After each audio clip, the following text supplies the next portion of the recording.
Hello and welcome to the Brooklyn Buzz podcast presented by OTGBasketball.com. I'm your host, Nick Fay. Back with me this week, my guy, Jack Manuell. How you doing, Jack? Oh, it's cold up in your neck of the woods, Nick, but the Nets are hot, hot, hot.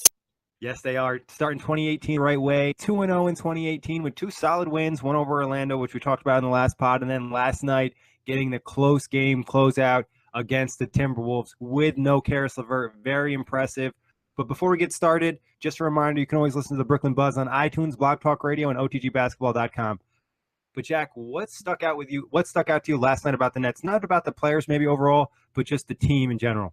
I think with a lot of our games, Nick, we've seen it since at the start of the season, since the loss of D'Angelo and Jeremy Lin, just that overall team effort and that, when someone's down, someone else is going to come up, whether it's a Dinwiddie, whether it's a LeVert, whether it's a Joe Harris, whether it's a Jahlil Okafor nailing some nice screens and fitting in nicely into the new unit. I think just everyone is playing their part really nicely. Quincy Acey's getting back in form. We can't be too critical of any of these players anymore because everyone is playing a part, and that's relaying into all of the systems, whether it's on offense and especially on defense. The whole team has made an effort to kind of make sure they have an impact on both ends. If you're not hitting your shot, maybe you're picking up on D like Allen Crabbe. So yesterday, I thought also the Nets did a good job of making sure they didn't get in a first quarter hole. They only were up 24-22 at the end of the first, but that does make a big difference. I thought a lot of that was because of Rondae. He came out, good energy right off the start, birthday boy, so happy birthday to him. The effort, I think defensively, the rotations have been better, a lot more help, a lot more focus, where you saw in the past guys kind of locked onto their man and didn't really help their teammates, where I think defensively they're starting to really buy into the system and be like, if I help my guy, someone's going to have my back too. Yeah, I think that confidence and comfort with each other has really shown, Nick. And I think it was on Nets Daily the other day, or it was New York Post, or one of the publications. Allen Crabbe, came out and said he wants to be getting some more credit for his defense. And his shooting hasn't been what we'd like it to be, but he has been contributing a lot more on that defensive end. So and I think that's going to help him in both ways. And I think every Nets fan would know, and if they don't, that we're 10-0 when we hold opponents under 100 points. So the defense is certainly a number one thing. And I think right now, I think it was via team ranking, I think we're number 2 in defense in January. Albeit it's been 3 games, but it's good early signs for the new year. Yeah, we got off to a good start defensively in December as well, if you remember, against OKC and Miami, even though we lost Miami game. So it'll be important for us to keep that up all month, especially with the schedule. But like you said, good to see. And I know you're pretty happy about, Spencer Dinwiddie last night. Fourth quarter, he stepped up big, hit a clutch shot, the game winner. What are your thoughts on Dinwiddie and his play last night? Looks, the thing that impressed me most, Nick, is that there's times where Spencer will take those pull-up threes. We know he can make them, but they're almost a settling shot sometimes. Yep. When he got the switch on Taj, I was really glad to see him attack the hole. And despite the fact that it was still a tricky shot, it was by no means an easy bucket. That's a more high percentage shot than taking it over a 6'10" guy like a Taj Gibson, who's a decent defender, mind you. So I was really happy with the attack of Spencer Dinwiddie and the attack of everyone in general. And we're all part of the movement for getting Spencer in the All-Star game. I'm wondering whether he's a decent chance, because right now all these mentions are going wild everywhere apart from the freaking NBA Twitter. It's ridiculous. He retweeted it again. He definitely How many is times is it this year now? 3? And the funny thing is they add him sometimes and they don't add him other times. And yesterday, hit that big shot. You think they give him some love. But like you said, NBA Twitter is doing the work trying to get him to the All-Star game. But you hit on a great point. I think that's what everyone has wanted. Coach, Nets, anybody in the Nets organization. When Dinwiddie gets these switches, not to just step back, but to go in, drive, and take his man to the hoop. He doesn't always get the foul call, but if he constantly starts to get it a little bit more, and I think he's a lot more dynamic off the dribble and around the rim than we kind of expected going the season. So I'd kind of like him to expose that a little bit more. It's pretty crafty. He has a good pivot, a good fake. So getting inside, I think, will help him a little bit more, especially when the three-point shot's not going. Yeah, because the three-point shot, it's one that can be a bit streaky with Spencer. He's by no means probably our best three-point shooter. I'd probably have, Harris and Crabbe ahead of him. But that's something where he has improved markedly. But yeah, he's got a nice dribble. He's very controlled. He's very composed. He knows And we saw that three-point shot at the end of the second, I think it was, which was just absolutely disgusting. It was just lights out. So, as much as we love that three-point shot, and of course it's worth more. But you attack more, and then it's going to open up those lanes a little bit more, and open up the perimeter a little bit, give you that extra space that he needs, give him that extra step. Exactly, because I don't mind him shooting open threes. It's just when he, like you mentioned, taking the step backs, the contested threes, you can get a better shot than that. I felt like last night he's also like a little bit more focused. He hasn't been amazing this last month, and he's almost been a little bit out of focus, it seems. And last night he really seemed focused, locked in, and he just did everything for the team and picking up big minutes with no Karis LeVert, and I thought that was really impressive. Yeah, I think he was 38, 39 minutes from memory, which is unheard of in Coach Kenny's system. I think the only guy that's probably had those in moments has been Rondae, and I think DeMarre Carroll maybe once is at about 34. So for Spencer to play such elevated minutes speaks volumes, and maybe obviously the absence of Karis certainly helped that. The third time this year that he's equaled his career high of 26 points. He's been absolutely outstanding, and can't say enough good things about him because he's just been, throughout his last 10 games, he's only averaged 11.6 points on just a little less than 39% shooting, but he has averaged 6 assists. So, for him to get those buckets going again, I think that's going to give him some great confidence going forward. And like we always mention with Dinwiddie, the job he does protecting the ball, and he does a great job of just facilitating the offense and getting guys in motion. And it seems like the Nets always look to give him the ball at the end of the shot clock. Like, oh, we're in trouble, just throw it to Spencer. He'll make something happen real quick. And, he does it a lot of the time, especially considering the situation. Yeah, and 64% shooting last night is absolutely it's ridiculous. It's something you'd see from like a Clint Capella or a DeAndre Jordan, not a point guard who's making all the plays at the same time. Exactly. He's still number one to assist to turnover ratio. He's still one of the top point guards in today's NBA, probably in the top half, or if not creeping up it. And who knows? We may see an all-star fan vote in because I reckon he's certainly going to be up there. Yeah, he definitely should get the fan vote. So we'll see what happens with that. But you mentioned, Kenny hasn't liked to play guys big minutes, but this is the second time he's played someone big minutes. Rondae caught 38 minutes in the Orlando game. Maybe Kenny's changing his mind, but let's talk a little bit about Rondae. Obviously, offensively, it wasn't maybe one of his best games. He started off pretty well, got the energy going, but defensively, he was really locked in. This game against Karl-Anthony Towns and last game against Aaron Gordon. How impressed have you been by RHJ's defense? I think it's something that we almost lost sight of a little bit, Nick, because his offense has been so great. Back in the day, maybe last year or the year before, Rondae, it was almost his calling card, his defense. And, he would occasionally get a few buckets here and there. But since he's become so much more of a complete all-rounded player, we sort of forget that, his defense was his number one thing. Now that he's become so much more versatile, it just helps him so much more on both ends of the floor. I think DeMarre Carroll deserves a lot of credit as well last night for some of his plays on Jimmy Butler, limiting a guy who's, for me, in the past month or two, has been an MVP contender. So I think, Rondae and DeMarre certainly set the tone. And those two guys are always probably our two main defensive forces. But moving on from RHJ, talking about more young blood on the Nets, Jarrett Allen continues to make his impact out in the game. Offensively, defensively, he's altering shots, he's finishing dunks. He missed a few dunks yesterday, but he had a nice hook shot as well. Yeah, I think Jarrett Allen is just growing and growing each game. He's going to make mistakes, and I think I'm happy to see him make those mistakes and still have the confidence to still make plays, to still set the screens, to still do all the right things. Because that shows that, he's confident in his ability still. It doesn't let him, get down. His demeanor doesn't change. And I think that his energy is one thing that we can always count on coming off the bench. And I'm really intrigued to see the coming games, the tandem between him and Jalil, how the minutes go between those two, because both of those guys provide different sort of skill sets. And it's going to be fun to watch. Yeah, for sure. And I think Allen, one thing, like you said, when he makes some mistakes, he corrects himself.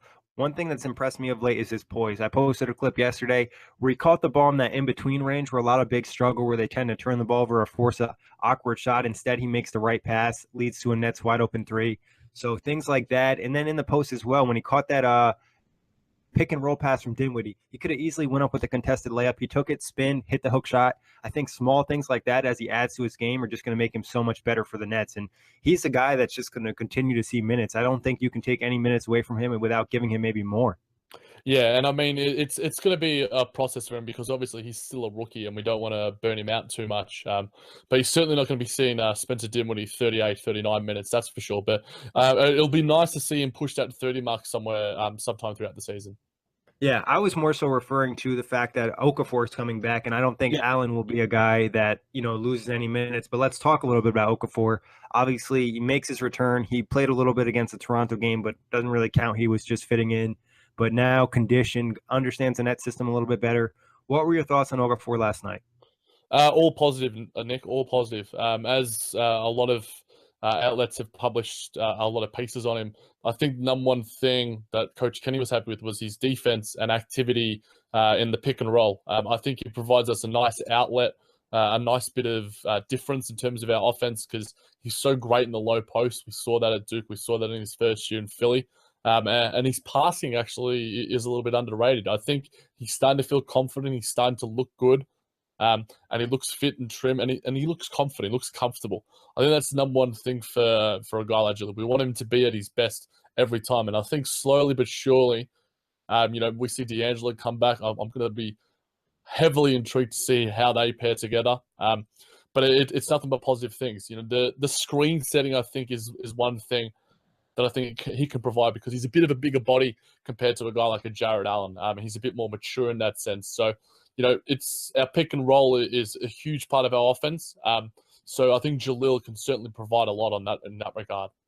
Yeah, you definitely get the positive impacts he could have offensively in the pick and roll. I think one of the most impressive moves he had last night, and this is one you constantly see in his highlight video, he catches the ball a little bit higher than the high post, takes his man off the dribble, then finishes inside. He's to be able to handle the ball well for a big, which probably will help the spacing too. But one thing that worries me a little bit, and I want to see him do a little bit better job, on pick and roll, he just seems to drop so far back, and it just gives a lot of open mid-range shots. If he's able to step up a little bit more, get a little bit more confidence in his quickness, I think that'll make a big impact defensively. Obviously, first game that he's played in quite some time. Second game he's really played all season long, so obviously a lot more for Okafor to talk about. Yeah, and I'm sure in the coming games, Nick, we'll see, it was 11 minutes last night, so it was obviously, the bare minimum. But, once he starts to play, 18 to 24 minutes, that's when we can really start to judge how he sort of fits and if he has a future with this net squad. I think he does. Yeah. Who do you think's going to lose minutes? It's really tough because you obviously have Tyler Zeller, who's been solid, obviously nothing amazing. Jarrett Allen, who we talked about being a great rookie. Quincy Acey, who provides a different feature than the rest of the bigs with his ability to shoot threes. So who do you think, loses the minutes and gets Okafor up there? And maybe even 15 minutes is going to be hard to find for him. I think injuries and management are going to happen on a regular basis, Nick. So whether Jarrett Allen sees some DNPs, as we've been surprised to see occasionally when that happens, and I think Quincy Acey is one that you're probably going to take those minutes from. Tyler Zeller has been just a really consistent force for us as a starter, so I wouldn't want to take too many minutes away from him. Maybe you pull him out, and if things aren't working, but it's so much better to have this depth of talent and have these sort of problems than not have them like in our past sort of 2 years. They're good problems to have, and I think Coach Kenny mentioned that in his press conference as well. Yeah, I think the guys compete a little bit more for a minute. One thing I think Kenny could probably get out of his bigs now is more activity. For centers to be more active and not worried about them getting tired because there's such a depth on the bench. It's going to be really interesting, though. I'm intrigued to see what he does with the minutes. I think, like you said, rest would probably be the easiest way to get Okafor minutes because I don't see Allen losing minutes in the games he plays because of his impact. Zeller's been pretty solid, like I said. And AC, as much as he's had his bad moments, he's starting to play better of late, and he provides that spacing. And Kenny loves spacing. I love spacing. As much as AC's bad sometimes, he's the only guy on the Nets, actual big that can add any of that to the team. And they've gone – the last two games, I've seen them go super small a lot, especially in the fourth quarter. So something to keep an eye on. Yeah, and I think that small ball really helps us with our spacing and our pace and our ability to pass the ball around. And I think it leads to really high assist numbers. Yep. So like last night against the Timberwolves, despite the fact that it was a really tight affair, we had 22 assists to their 10. In those games, it's always our defense and our passing. You look straight to those numbers. How do we hold teams in terms of their field goal percentage, in terms of how much we let them score, and how does our passing go. If those two things are generally up, the Nets are generally going to win game. Definitely. And I thought yesterday was pretty impressive. They had 19 turnovers and they still got the win. The 3-point differential was huge in that game. I don't know if you saw, it was something like the Timberwolves made 1 3, the Nets made 14. They only attempt The 1 of 11, I think they were. Yeah, 9% from 3-point range, which is pretty hard to win an NBA game like that. But the Nets had 19 turnovers and they still won, so that was impressive. I think the turnover issue, I'm not that concerned. A lot of it was the fact that LeVert wasn't playing and they had no backup point guard. Harris, Allen Crabbe, they couldn't really handle the ball that well. So that was kind of part of that turnover problem. Yeah, and I think, the Golden State Warriors are a perfect example of a team that can have a high amount of turnovers yet still play a great, consistent brand of basketball. If they're sloppy and negligent turnovers, and that's when it starts to worry you, and you're giving away the ball, and it's points off turnovers. I think that's probably more of an indicative stat that we need to look at. But I think the Nets can have their turnovers, but when we have Spencer Dinwiddie run the show, it's very unlikely to happen. Yeah. So, but I'm not concerned about that as much last night. Just an impressive win. Would you say that maybe it's our best win of the season when you consider the fact D'Angelo Russell, Jeremy Lin, and Karis LeVert are all out, arguably 3 of our 4 best players that we have? Yeah, and against a squad that is top 4, top 5 in the West. So this is an elite squad in today's NBA. All their guys were healthy. Jimmy Butler, Karl Anthony Towns, Andrew Wiggins, those big 3. They were doing work, but we just outgritted them. We did our Brooklyn thing. So I think for me it was probably with the Cavs win. I think the Cavs win it was probably more impressive, just the fact because it was against LeBron and it was in such emphatic circumstances. And again, Spencer Dinwiddie was a huge part of that.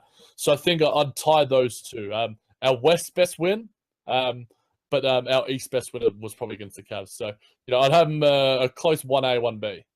Yeah, it's tough. I think like the Cavs one, I think just has more hype around it because, like you said, LeBron and the Cavs. But when you think about it, this one I think is more impressive, especially when you consider the T-Wolves. They're not really like struggling right now. At that time, the Cavs are pretty bad. They'd lost to the Knicks, the Magic, a couple other teams that aren't very good. So this one is up there pretty high for me. I'm also really high in that Heat win. Thought that was super impressive. We blew out the Heat, before the end of 2017. So. But it's great to see a lot of guys. I think that's what the difference is for the Nets is they just have so many contributors across the board, like we talked about. Crabbe not having a great shooting game defensively, his impact with deflections late in the game had an impact. Also, I think Crabbe did a great job rebounding. When they go super small, they need those wings to step up. Also, your guy Joe Harris last night, 6 of 7. He continues to impress. His ability to the drive to the rim this season has been a real factor for the Nets. Yeah, and I think it's almost like, as I mentioned, 1A, 1B in terms of our wins. Crabbe and Harris are almost 1A, 1B type of players. One of them might not be super hot, but Joe Harris will be. Allen Crabbe might have his 15.53 night, and then Joe Harris might be a little bit less and might be a bit great on the defensive end.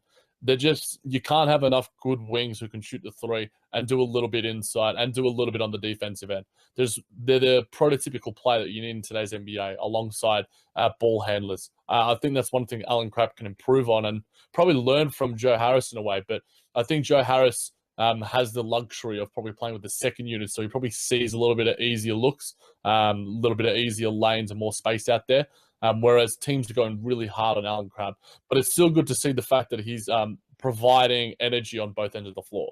Yeah, I think the one thing Joe Harris does is he reads the defense so well when they're trying to really take away that 3. He uses his body leverage to get himself in a driving lane and puts the ball in a position where you can't really get an opportunity to block it. Allen Crabbe's probably a more athletic guy. He has a better wingspan too, so you'd like to see the same thing from him. Crabbe's starting to improve a little bit. I saw him make a few nice passes the last 2 games, so if he can build on that and kind of develop his all-around game, that contract won't look as bad. Definitely not. But Jack, before we get out of here today, do you got any 2018 hot takes for the Nets? I think I'll leave it to D'Angelo himself, Nick. I'm sure for all the Nets fans that haven't been on Twitter, I'd suggest getting on because there was some sneaky fan video going around of D'Lo speaking to Kyrie after that narrow loss. And you could see the lips moving. And for those that are lip readers, I think a lot of us could easily see him say 2 weeks. Now, you can take that of what you will. Now maybe it's 2 weeks. He's they might be going out to the club when Boston are back in town. But read into that what you will. So I think my hot take is that D'Lo is going to be back within. I'm not going to say 2 weeks. I'm going to say within the month. Not going to be too hot with the takes because I think if it's too hot, we're going to melt some of the snow out there in New York, and it's pretty cold out here in London as well. But yeah, I think the Nets as well. I think if we can maintain this play, we're going to make the Cavs want to trade that pick. So right now, I think it's 10th, the number 10 pick. Obviously taking into account the lottery. So yeah, my hot takes are that the pick won't be lower than 8, and that D'Lo will be back in the next 2 to 4 weeks. I like it. I think when we talked about the D'Lo injury, we said we'd probably see him in early February. So pretty close to what we expected. Also, I agree. I think the Cavs might make the move. I think Isaiah Thomas is going to give the Cavs a little extra hype, and they're going to be like, we add that one more piece. I think it's easy to forget how good Isaiah Thomas was last season, and he looked relatively healthy. Obviously, he's still not 100%, but I think it might be enough for the Cavs to be like, let's go all in one last time with Golden State, because who knows if we lose LeBron, when's the next time we'll be in the finals? Yeah, and if you've still got an Isaiah and you say get a Paul George or a DeAndre Jordan, those are the probably two likely, or maybe a DeMarcus, then you can still be a playoff team with those guys. But that's for a Cleveland Cavalier podcast that we ain't about that. For the NBA outlet, I'm sure you'll be chatting that about in the outlet than the next one. Yeah, we'll definitely talk about that. But my hot take, I'm going to say, I got to go with someone with Caris LeVert. I'm going to say Caris LeVert scores over 20 points 10 more times this season. It's a big call. We've got about 40 more games. He had the run where he's basically scoring 15 points at will. So if he can stay healthy, it's definitely not out of the realms of possibility. Yeah, and I like he's starting to really get those crunch time minutes. Kenny wasn't giving them as much, but now he's, getting him in there every time, at least in the last 4 minutes. He had that big clutch shot against Orlando.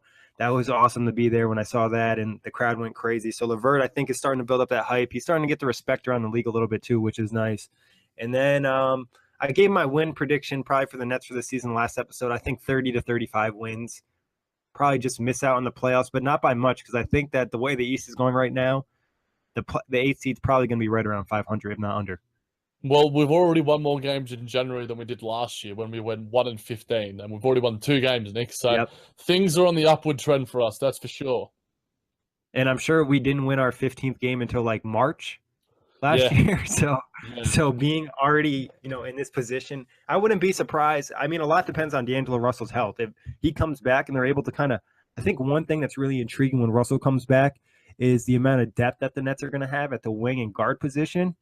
I think the pace is going to pick up again. I think the Nets are going to go back to being really high-paced. Defensively, they're going to have a lot of energy, and I wouldn't be surprised if Kenny starts to play a lot of guys, just because they'll have that ability to throw so many different lineups out there.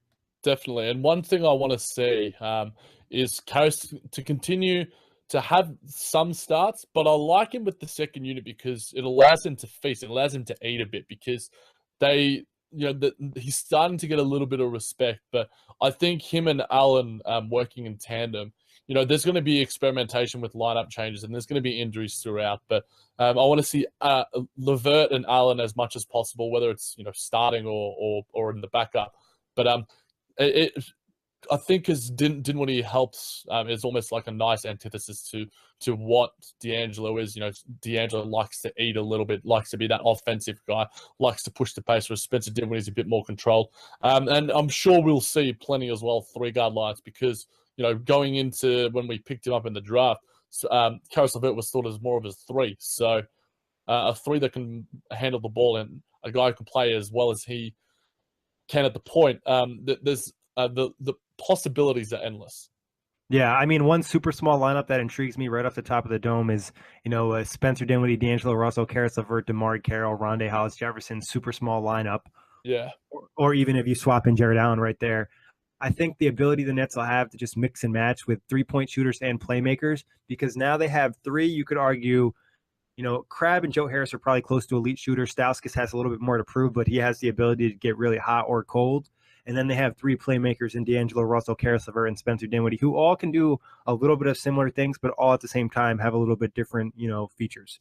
Yeah, and it's the key to our system, Nick, to be able to make plays and to be able to make the 3-point shot. And I think it makes it a lot easier on the defensive end when you can do those things because, when you've got those athletic guys and you've got a deep unit, the energy is going to stay consistent. And I think that's one thing that we've seen lately.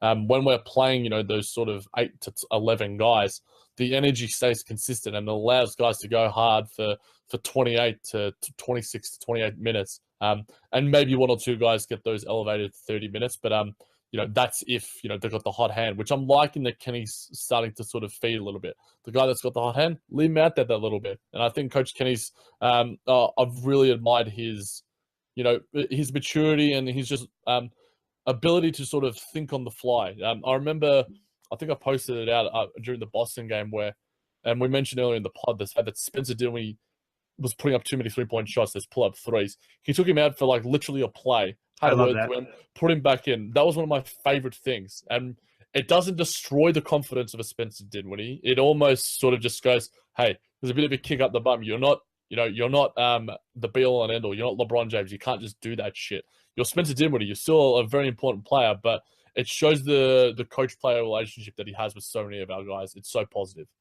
Yeah, and I think a lot of people have to remember, Kenny's still a young head coach in the NBA.